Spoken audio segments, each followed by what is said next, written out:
ನಮಸ್ಕಾರ ಸ್ನೇಹಿತರೆ, ಶೈ all in one Kannada ಚಾನಲ್ಗೆ ಸ್ವಾಗತ. ನೀವು ನಮ್ಮ ಚಾನಲ್ ನೋಡೋ ಹೊಸಬ್ರಾಗಿದ್ದರೆ ಸಬ್ಸ್ಕ್ರೈಬ್ ಮಾಡ್ಕೊಳ್ಳಿ, ಶೇರ್ ಮಾಡಿ, ಲೈಕ್ ಬಟನ್ ಪ್ರೆಸ್ ಮಾಡಿ. ಕೂದಲಿನ ಆರೈಕೆ ಹೇಗೆ ಮಾಡಬೇಕು ಅನ್ನೋದ್ರ ಬಗ್ಗೆ ನಾನಿವತ್ತು ಒಂದಷ್ಟು ನನಗೆ ತಿಳಿದಿರೋ ಮಟ್ಟಿಗೆ ನಾನು ನಿಮಗೆ ಟಿಪ್ಸನ್ನು ಕೊಡ್ತಾ ಹೋಗ್ತೀನಿ. ಯಾರಿಗೆಲ್ಲ ಕೂದಲಂದರೆ ಇಷ್ಟ ಇಲ್ಲ ಹೇಳಿ? 90% ಜನರಿಗೆ ಕೂದಲಂದರೆ ತುಂಬ ಇಷ್ಟ ಇರುತ್ತೆ.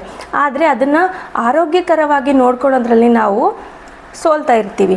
ಹಾಗಾಗಿ ನಾನು ಕೊಡುವಂತಹ ಕೆಲವೊಂದು ಟಿಪ್ಸ್ಗಳನ್ನು ನೀವು ಫಾಲೋ ಮಾಡ್ತಾ ಹೋದರೆ ನಿಮ್ಮ ಕೂದಲಿನ ಆರೈಕೆಗೆ ತುಂಬ ಅನುಕೂಲ ಆಗುತ್ತೆ. ಹಾಗೆ ನಿಮ್ಮ ಕೂದಲಿನ ಬೆಳವಣಿಗೆಗೆ ತುಂಬ ಸಹಕಾರಿಯೂ ಆಗುತ್ತೆ. ಕೂದಲನ್ನು ಅತಿಯಾಗಿಯೂ ಸಹ ನಾವು ಆರೈಕೆ ಮಾಡಬಾರ್ದು, ಕೂದಲನ್ನು ತುಂಬ ಕಡಿಮೆಯಾಗಿಯೂ ಸಹ ಆರೈಕೆ ಮಾಡಬಾರ್ದು. ಒಂದು ಹಿತಮಿತವಾಗಿ ನಾವು ಕೂದಲನ್ನು ಆರೈಕೆ ಮಾಡ್ಕೋತಾ ಹೋಗಬೇಕು. ಹೇಗೆ ಹಿತಮಿತವಾಗಿ ನಾವು ಕೂದಲನ್ನ ಆರೈಕೆ ಮಾಡ್ಕೊತಾ ಹೋಗಬೇಕು ಅಂತಂದರೆ ಇವತ್ತು ನಾನು ಕೆಲವೊಂದು ಟಿಪ್ಸ್ನ ನಿಮಗೆ ಕೊಡ್ತಾ ಹೋಗ್ತೀನಿ. ಅದೇ ರೀತಿಯಲ್ಲಿ ನೀವು ಫಾಲೋ ಮಾಡ್ತಾ ಹೋದರೆ ನಿಮ್ಮ ಕೂದಲಿನ ಆರೋಗ್ಯದಲ್ಲಿ ನೀವು ತುಂಬ ಸುಧಾರಣೆಯನ್ನು ಕಾಣ್ಕೋತೀರ. ನಾನು ಈ ವಿಡಿಯೋದಲ್ಲಿ ಇವತ್ತು 4 ಥರನಾದ ಟಿಪ್ಸನ್ನು ಕೊಡ್ತಾ ಹೋಗ್ತೀನಿ. 4 ಕೂದಲಿನ ಸಮಸ್ಯೆಗೆ ಒಂದೊಂದಾಗಿ ನಾನು ಟಿಪ್ಸನ್ನು ಕೊಡ್ತಾ ಹೋಗ್ತೀನಿ, ಸಲಹೆಯನ್ನು ಕೊಡ್ತಾ ಹೋಗ್ತೀನಿ. ನಿಮಗೆ ಯಾವ ಸಮಸ್ಯೆ ಇದೆಯೋ ಆ ಸಮಸ್ಯೆಗೆ ತಕ್ಕನಾಗೆ ನೀವು ಅದನ್ನು ಅಪ್ಲೈ ಮಾಡ್ಕೋತಾ ಹೋಗಿ. ಸೀಳು ಕೂದಲ ಇರೋರು ಏನು ಮಾಡ್ತೀರಿ? ಹೋಗಿ ಕೂದಲನ್ನು ಕಟ್ ಮಾಡಿಸ್ತೀರಿ.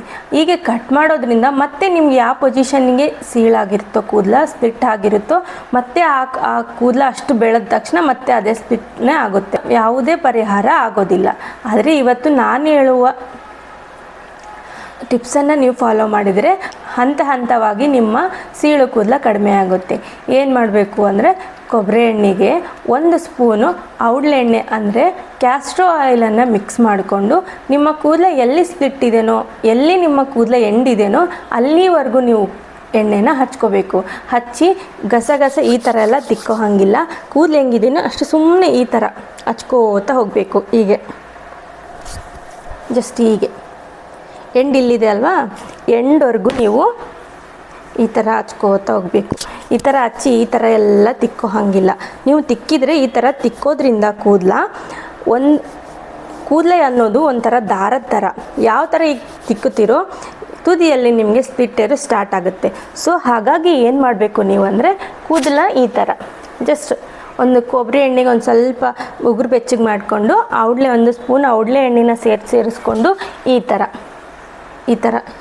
ಎಲ್ಲಿ ಕೂದಲ ಎಂಡಿದೆನೋ ಅಲ್ಲಿ ತನಕ ಇಷ್ಟೇ ಹಚ್ಚಬೇಕು ನೀವು. ಆಗ ನಿಮ್ಮ ಕೂದಲು ಸ್ಪ್ಲಿಟ್ ಏರು ಹಂತ ಹಂತವಾಗಿ ನಿಮಗೆ ಕಡಿಮೆ ಆಗ್ತಾ ಹೋಗುತ್ತೆ.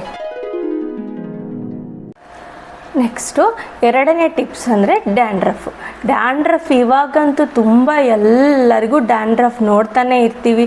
ಇಲ್ಲೆಲ್ಲ ಬಿದ್ದಿರುತ್ತೆ, ಪಿಂಪಲ್ ಅಂತೆ, ಡ್ಯಾಂಡ್ರಫಿಂದ ಪಿಂಪಲ್ ಜಾಸ್ತಿ ಆಗ್ತಾ ಇರುತ್ತೆ, ಇಂಥಲ್ಲೆಲ್ಲ ಡ್ಯಾಂಡ್ರಫ್ ಬಿದ್ದಿರುತ್ತೆ. ಸೊ ಹಾಗಾಗಿ ಅವ್ರು ಏನು ಮಾಡಬೇಕು ಅಂತಂದರೆ, ನೀವು ಎಣ್ಣೆ ಹಚ್ಕೊಂಡು ತಲೆ ಸ್ನಾನ ಮಾಡೋಕ್ಕೆ ಹೋಗ್ತೀರಿ ಅಲ್ವಾ, ನೀವು ಡ್ಯಾಂಡ್ರಫ್ ಇರೋರು ಮಸ್ಟ್ ಅನ್ಸ್ಟುಡು ನೀವು ಎಣ್ಣೆನ ಮಿಸ್ ಮಾಡೋ ಹಾಗಿಲ್ಲ. ತಲೆ ಸ್ನಾನಕ್ಕೆ ಹೋಗುವಾಗ ಎಣ್ಣೆನ ಹಚ್ಕೊಂಡು ಲೈಟಾಗಿ ಮಸಾಜ್ ಮಾಡಿ ನೀವು ತಲೆ ಸ್ನಾನಕ್ಕೆ ಹೋಗುವಾಗ ಆ್ಯಂಟಿ ಡ್ಯಾಂಡ್ರಫ್ ಸೊಲ್ಯೂಷನ್ನ ನೀವು ಆಲ್ಮೋಸ್ಟ್ ಅಲ್ಲೆಲ್ಲರೂ ಡ್ಯಾಂಡ್ರಫ್ ಇರೋರು ಆ್ಯಂಟಿ ಡ್ಯಾಂಡ್ರಫ್ ಶಾಂಪೂನೇ ಯೂಸ್ ಮಾಡ್ತಾ ಇರ್ತೀರ. ಆ ಆ್ಯಂಟಿ ಡ್ಯಾಂಡ್ರಫ್ ಶಾಂಪೂನ ₹1 ಕಾಯಿನಷ್ಟು ಶಾಂಪೂವನ್ನು ತಗೊಂಡು ಒಂದು ಅರ್ಧ ಹೋಳ್ನಷ್ಟು ನಿಂಬೆಹಣ್ಣು ತೊಗೊಳ್ಳಿ. ಒಂದು ಬೌಲಲ್ಲಿ 1 ಕಾಯಿನಷ್ಟು ಅಳತೆಯಷ್ಟು ಶಾಂಪೂವನ್ನು ಹಾಕ್ಕೊಂಡು ಒಂದು ಅರ್ಧ ಹೋಳನ್ನು ನಿಂಬೆಹಣ್ಣು ಹಿಂಡ್ಕೊಂಡು ಫುಲ್ಲು ಅದಕ್ಕೆ 1 ಬೌಲ್ ಫುಲ್ಲಷ್ಟು ನೀರನ್ನು ಹಾಕ್ಕೊಂಡು ಅವೆರಡಕ್ಕೆ 1 ಬೌಲ್ ಫುಲ್ಲು ನೀರನ್ನು ಹಾಕ್ಕೊಂಡು ಅದನ್ನು ಕಲಸಿಟ್ಕೊಂಡು ಫಸ್ಟ್ ಟೈಮ್ ನೀವೇನು ಮಾಡ್ತೀರಾ, ಆ್ಯಂಟಿ ಡ್ಯಾಂಡ್ರಫ್ ಶಾಂಪೂನ ಏನು ಹಾಕೋತೀರಾ ಅದನ್ನು ಹಾಕ್ಕೊಂಡು ನೀವು ತಲೆ ಸ್ನಾನನ ಮಾಡಿ. ಸೆಕೆಂಡ್ ಟೈಮ್ ಏನು ಮಾಡ್ತಿರ್ತೀರಲ್ವ, ಆಗ ಈ ಬೌಲಲ್ಲಿ ಏನು ಕಲಸಿಟ್ಕೊಂಡಿರ್ತೀರಲ್ಲ ಆ್ಯಂಟಿ ಡ್ಯಾಂಡ್ರಫ್ ಶಾಂಪೂ ಪ್ಲಸ್ ನಿಂಬೆಹಣ್ಣು ನೀರು ಏನು ಕಲಸಿಟ್ಕೊಂಡಿರ್ತೀರ ಅಲ್ವಾ, ಅದನ್ನು 3 ಹಾಕ್ಕೊಂಡು ತಲೆ ಸ್ನಾನ ಮಾಡಿ ಬನ್ನಿ.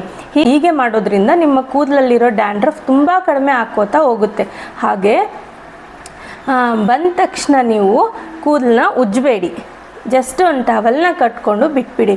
ಒಂದು 10 ನಿಮಿಷ ಟವಲ್ನ ಕಟ್ಟಾದಮೇಲೆ ನೀಟಾಗಿ ಒರೆಸ್ಕೊಳ್ಳಿ. ಒಂದು ಮೆತ್ತನ ಟವಲಿಂದ ನೀಟಾಗಿ ಒರೆಸ್ಕೊಳ್ಳಿ. ತೀರಾ ಉಜ್ಜಿ ಎಲ್ಲ ಒರ್ಸೋಕೆ ಹೋಗಬೇಡಿ, ಕೆಳಗೆ ಉಜ್ಜಬೇಡಿ.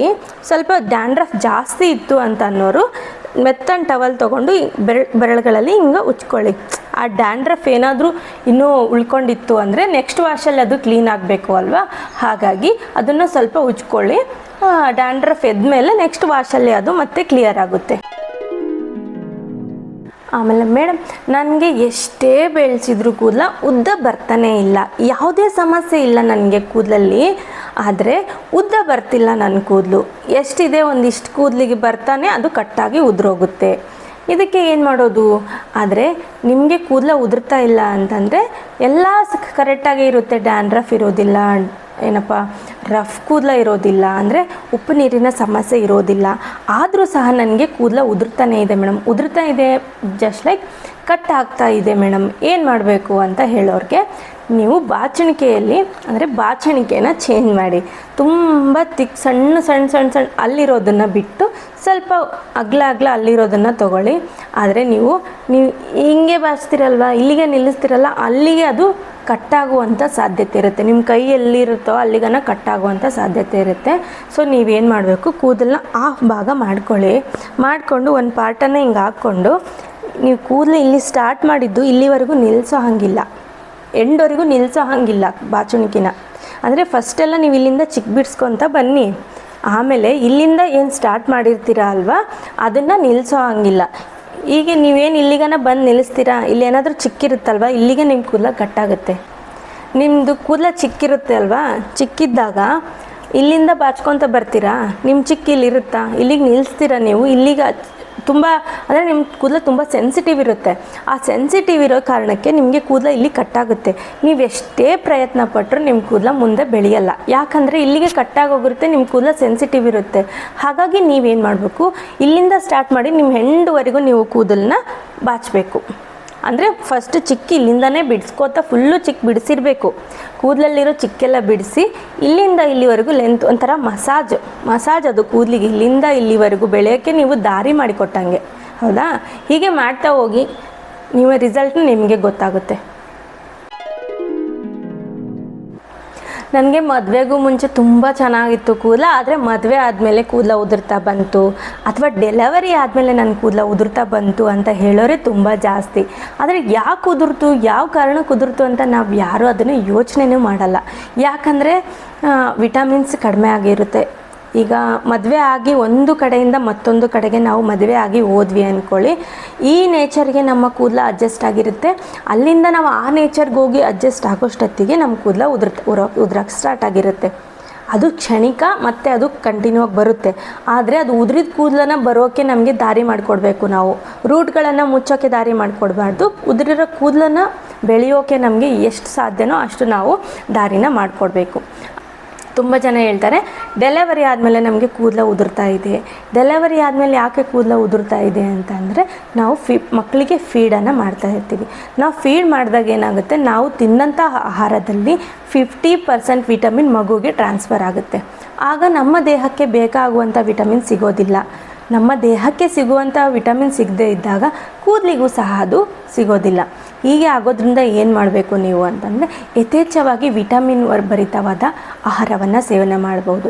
ಮೆಂತ್ಯ ಸೊಪ್ಪಾಗಿರ್ಬೋದು, ನೆಲ್ಲಿಕಾಯಿ ಆಗಿರ್ಬೋದು. ಅಂದರೆ ಡೆಲಿವರಿ ಟೈಮಲ್ಲಿ ಯಾವುದೂ ನೀವು ಅತಿಯಾಗಿ ತೊಗೋಬೇಡಿ. ಅಂದರೆ ಬಾಣಂತಿ ಆಗಿರುವಾಗ ಯಾವುದೇ ಆಹಾರವನ್ನು ನೀವು ಅತಿಯಾಗಿ ತೊಗೊಳಕ್ಕಾಗೋದಿಲ್ಲ. ಮೆಂತ್ಯ ಸೊಪ್ಪು ತೊಗೋಬೋದು, ಕೆಲವೊಂದು ಐಟಮ್ಸ್ನ ನೀವು ತೊಗೋಬೋದು. ಆದರೆ ನೆಲ್ಲಿಕಾಯಿ ಆಗಿರ್ಬೋದು, ನಿಂಬೆಹಣ್ಣು ಆಗಿರ್ಬೋದು ಡೆಲಿವರಿ ಆದಮೇಲೆ ಕೊಡೋದಿಲ್ಲ. ಯಾಕಂದರೆ ಮಕ್ಕಳಿಗೆ ಕೆಮ್ಮಾಗುತ್ತೆ ಅಥವಾ ಏನೇನೋ ರೀಸನ್ನಿಂದ ಮಕ್ಕಳಿಗೆ ನೀವು ನಿಮ್ಮ ಹಾಲನ್ನ ಫೀಡ್ ಮಾಡ್ತಿರುವಾಗ ಮಕ್ಕಳಿಗೆ ಕೆಮ್ಮಾಗುತ್ತೆ, ಬೇಡ ಅಂತ ಹೇಳ್ತಾರೆ. ಮೆಂತ್ಯ ಸೊಪ್ಪು ತೊಗೊಳ್ಳಿ, ನಿಂಬೆಹಣ್ಣು, ಆಮೇಲೆ ವಿಟಮಿನ್ ಸಮೃದ್ಧವಾದ ಆಹಾರ. ಇದ್ರದ್ದೇ ಆದ ಡೆಲಿವರಿ ಆದಮೇಲೆ ಕೂದಲು ಯಾಕೆ ಉದುರುತ್ತೆ, ಏನೆಲ್ಲ ಮಾಡ್ಬೋದು ಅಂತ ನಾನು ಬೇಕಿದ್ರೆ ನೆಕ್ಸ್ಟ್ ವೀಡಿಯೋ ಅದರದ್ದೇ ಒಂದು ಸಪ್ರೇಟ್ ವೀಡಿಯೋನ ಮಾಡಿ ಹೇಳ್ತೀನಿ. ನಿಮಗೇನಾದರೂ ಸಮಸ್ಯೆ ಯಾಕೆ ಉದುರಿತು ಡೆಲಿವರಿ ಆದಮೇಲೆ ಅಂತ ಏನಾದರೂ ಗೊತ್ತಿದ್ದರೆ ಕೆಳಗಡೆ ಕಮೆಂಟ್ ಬಾಕ್ಸಲ್ಲಿ ಮಾಡಿ. ಯಾರಿಗೆಲ್ಲ ಡೆಲಿವರಿ ಆದಮೇಲೆ ಕೂದಲು ಜಾಸ್ತಿ ಉದುರಿದೆ ಅನ್ನೋರು ಕಮೆಂಟ್ ಮಾಡಿ. ನಾನು ನೆಕ್ಸ್ಟ್ ವೀಡಿಯೋದಲ್ಲಿ ಡೆಲಿವರಿ ಆದಮೇಲೆ ಯಾಕೆ ಕೂದಲು ಉದುರುತ್ತೆ, ಏನೆಲ್ಲ ನಾವು ಪರಿಹಾರವನ್ನು ತೊಗೋಬೋದು, ಯಾವ ಫುಡ್ನ ನಾವು ಯಥೇಚ್ಛವಾಗಿ ತೊಗೋಬೇಕು, ಹೇಗೆ ಕೂದಲಿನ ಆರೈಕೆಯನ್ನು ಮಾಡಬೇಕು ಅನ್ನೋದನ್ನು ನಾನು ನೆಕ್ಸ್ಟ್ ವೀಡಿಯೋದಲ್ಲಿ ಬೇಕಿದ್ರೆ ಟೋಟಲಿ ಡೆಲಿವರಿ ಆದಮೇಲೆ ಯಾವ ಥರ ಕೂದಲನ್ನ ಆರೈಕೆ ಮಾಡಬೇಕು ಅನ್ನೋದು ಬೇಕಿದ್ರೆ ನಾನು ಹೇಳ್ಕೊಡ್ತೀನಿ. ನಾನು ನನ್ನ ಅನುಭವದಲ್ಲಿ ಹೇಳ್ತೀನಿ, ನನ್ನ ಕೂದಲು ಡೆಲಿವರಿ ಆದಮೇಲೆ ಸ್ವಲ್ಪ ಸಹ ಉಚ್ಚಿಲ್ಲ. ಅಂದರೆ ಯಾವ ಥರ ನನ್ನ ಕೂದಲಿತ್ತೋ ನಂದು ಇವಾಗಲೂ ಸಹ ಹಾಗೇ ಇದೆ. ನೋಡ್ಬೋದು ಬೇಕಿದ್ರೆ ನನ್ನ ಕೂದಲು ಡೆಲಿವರಿ ಆದಮೇಲೆ ಉಚ್ಚಿಲ್ಲ. ಯಾಕಂದರೆ ನನಗೆ ಅದ್ರ ಬಗ್ಗೆ ಸ್ವಲ್ಪನಾದರೂ ನಾಲೆಜ್ ಇತ್ತು. ಸೊ ಅದನ್ನು ನಾನು ಕಂಟಿನ್ಯೂ ಮಾಡಿದೆ. ಅಂದರೆ ಟೋಟಲಿ ನಾಲೆಜ್ ಇದೆ ನನಗೆ ಅಂತ ನಾನು ಹೇಳಲ್ಲ, ನನ್ನನ್ನು ಮೀರಿದ ನಾಲೆಜ್ ಇದೆ. ನನಗೆ ಸ್ವಲ್ಪ ಪ್ರಮಾಣದಲ್ಲಿ ಗೊತ್ತಿತ್ತು. ಸೊ ಹಾಗಾಗಿ ನಾನು ಅದಕ್ಕೆ ತಕ್ಕನಾಗಿ ನಾನು ಅದಕ್ಕೆ ಪರಿಹಾರನ ಹುಡ್ಕೋತಾ ಹೋದೆ. ಡೆಲಿವರಿ ಆದಮೇಲೆ ಆಬ್ವಿಯಸ್ಲಿ ಕೂದಲ ಉದುರುತ್ತೆ. ಬಿಕಾಸ್ ಪೋಷಕಾಂಶ, ವಿಟಮಿನ್ಸು, ಸ್ಟ್ರೆಸ್ಸು ಇದೆಲ್ಲ ಕಾರಣಕ್ಕೆ ಉದುರುತ್ತೆ. ಆದರೆ ಅದಕ್ಕೆ ತಕ್ಕನಾಗೆ ನಾವು ಯಾವ ಥರ ಪರಿಹಾರವನ್ನು ಮಾಡ್ಕೋಬೇಕು ಅನ್ನೋದನ್ನು ನಾನು ಬೇಕಿದ್ರೆ ನೆಕ್ಸ್ಟ್ ವಿಡಿಯೋದಲ್ಲಿ ಟೋಟಲ್ ಅದ್ರ ಬಗ್ಗೆನೇ ನಿಮಗೆ ಬೇಕಾದರೆ ತಿಳಿಸ್ಕೊಡ್ತೀನಿ. ನಮಸ್ಕಾರ.